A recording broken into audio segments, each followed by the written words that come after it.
यह कहानी सिर्फ एक काल्पनिक कहानी है। इस कहानी के पात्र, स्थान और घटनाएं काल्पनिक हैं। इस कहानी का उद्देश्य सिर्फ मनोरंजन है और इसके माध्यम से हम कोई काला जादू, अंधविश्वास या चमत्कार जैसी बातों को बढ़ावा नहीं देना चाहते हैं। ये कहानी है आंचल और नितिन की, जो एक बहुत ही अच्छे दोस्त हैं। वे दोनों अपना ज़्यादातर वक्त एक दूसरे के साथ ही गुजारते थे। उन दोनों की दोस्ती की शुरुआत उनके कॉलेज टाइम से ही शुरू हुई और अब उन्हें अपना कॉलेज कंप्लीट किए हुए 2 साल हो चुके थे।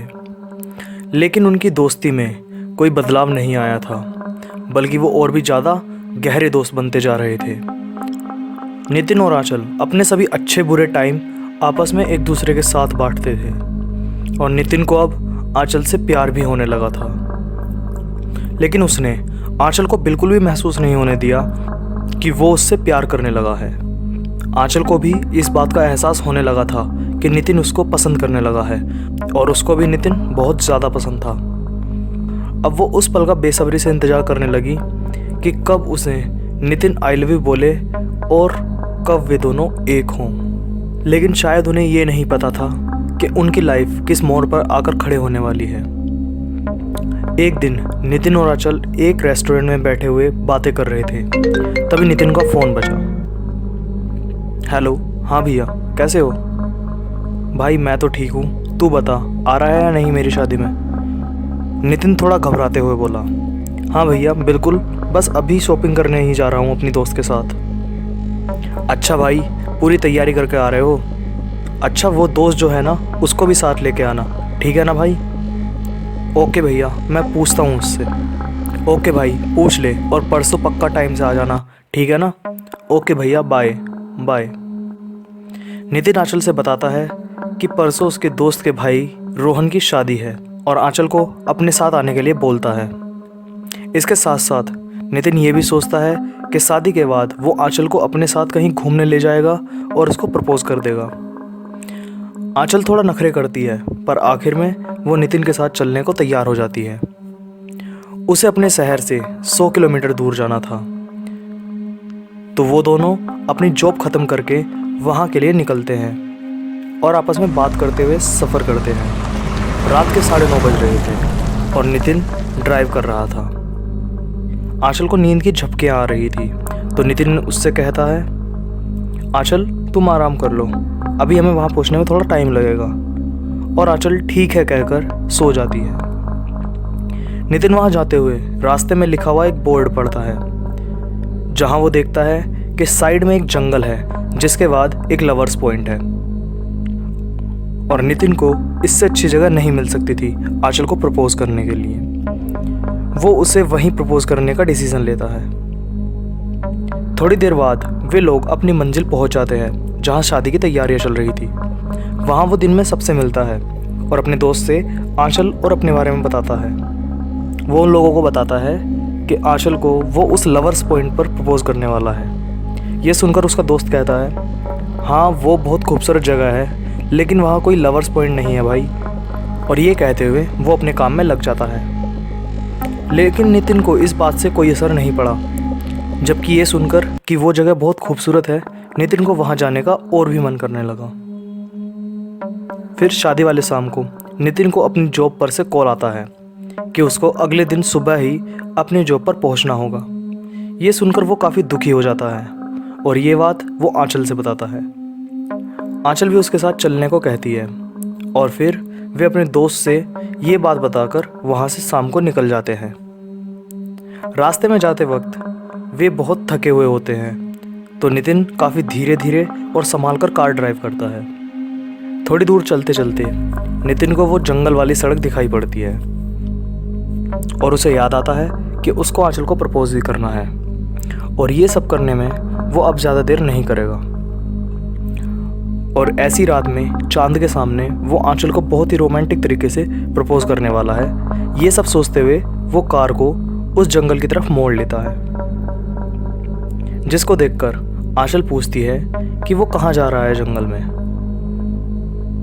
तब नितिन उसकी तरफ प्यार से देखता है और बताता है कि आगे लवर्स पॉइंट है, जिसको सुनकर आंचल भी उसकी तरफ प्यार से देखती है। वो समझ जाती है कि आज उसकी लाइफ का बहुत ही स्पेशल दिन है और आज नितिन उसे प्रपोज करने वाला है, जो वो बहुत पहले से सुनना चाहती थी। वे एक दूसरे की तरफ बहुत प्यार से देखने लगते हैं। तभी उनकी गाड़ी से आवाज़ आती है और गाड़ी रुक जाती है।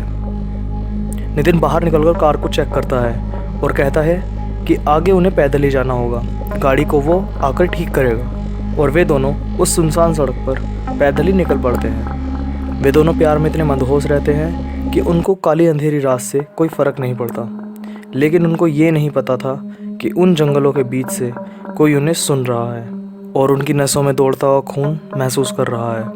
आगे जाकर उन्हें एक बहुत ही बड़ा पत्थर एक गहरी खाई के नज़दीक पड़ा मिलता है और वहाँ उन्हें चांद भी अपने बहुत ज़्यादा नज़दीक दिखाई देने लगता है। वो जगह वाकई बहुत ज़्यादा खूबसूरत थी, लेकिन वहाँ आंचल को बहुत ज़्यादा ठंड लगने लगती है और नितिन अपनी जैकेट निकालकर आंचल को पहना देता है। तभी आंचल को अचानक से वहाँ बहुत ज़्यादा डर लगने लगता है। अचानक से वो उस अंधेरे से घबराने लगती है। उसे महसूस होने लगता है कि जंगल से उन्हें कोई देख रहा है। आंचल डर के मारे वहाँ से जल्दी चलने को कहती है, पर नितिन उस जगह का पूरा मज़ा लेने लगता है और थोड़ी देर वहाँ रुकने को कहता है। लेकिन आंचल की हालत और उसकी आंखों में डर देखकर नितिन उसको कहता है कि अच्छा ठीक है यार, चलते हैं, बट मैं तुमसे एक बात कहना चाहता था आंचल। मैं तुमसे बहुत ज़्यादा प्यार करता हूँ, आई लव यू। क्या तुम भी मुझसे प्यार करती हो? लेकिन आंचल इस बात का आंसर बहुत ही हड़बड़ाहट में देती है और कहती है हाँ यार, बट अभी तुम यहाँ से चलो प्लीज़। ये सुनकर नितिन को थोड़ा बुरा लगता है और अजीब भी, लेकिन इसको ये समझ में नहीं आता कि आंचल ऐसा क्यों कर रही है। इतनी खूबसूरत जगह को वो क्यों छोड़कर जाना चाहती है।